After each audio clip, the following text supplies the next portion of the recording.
Kulingana na hii mambo ya NADCO reporter, nataka kuongelelea 10 agreements zenye UDA na ODM walielewana. Mimi niko na swali. Before hizi committees zitengenezwe.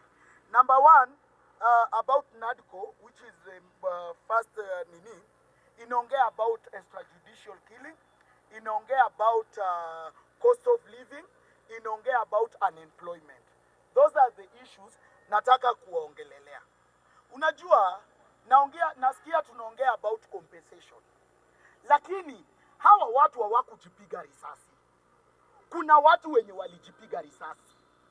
As a committee, ningependa niambiwe polisi so and so. Kwa sababu according na information yenye niko nayo kidogo, inaniambia risasi iko na namba. Risasi ikitoka pale Amari iko na registration.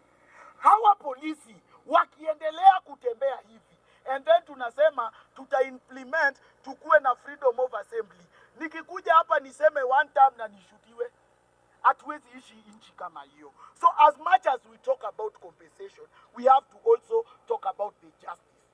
Number two, I'm a Kenyan citizen by birth. And in Kenya, we talk about unemployment.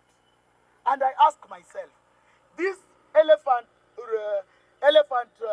thing in the room called unemployment, inaletwa na nini? And I'll tell you without fear of contradiction, I'm so disappointed with the government of today. Why? We are talking about unemployment. Kuna pesa yenye ilitolewa na World Bank. Hii pesa, serikali ana campaign nayo. Anakuja, ananipea 25,000. Ukisikia hawa vijana wenye wanapewa 25,000, wanakuwa advice wakuwe farmers, wakuwe sijui business. Who told you I want to be a business person? Maybe professional yangu iko mahali ingine. Secondly, giving one person 50,000. Ukikuja hapa town, useme unataka kuanza biashara. What can you do with 50,000? So kindly advise the government wawache kupeana handout. To curb the unemployment, to my idea, wanaweza weka kila ward ikuwe na groups. Kama hata mko groups ya watu 10, because these are grants. Kama mko watu 10, mupewe pesa ya maana. Pesa yenye unaweza hata ongea nayo kizungu. Kama mnafanya development, tumalize umaskini. That kunipatia 25,000 niende nikunywe chang'aa iishi. These are youth. Hawa ni bado wako adolescents. At least mimi nafika 4th floor, I understand. But hii generation anadeal nayo, bado ni youth. Lakini mukipewa ama 10 million, mnunue hata basi. Ndugu yangu, si mumekabu maskini na tumeleta watu wengine tumeuza. So kindly advise Mr. President ana create more unemployment. Yes. Lastly but not least, kuna hii issue yenye iko kwa NADCO report about government wastage.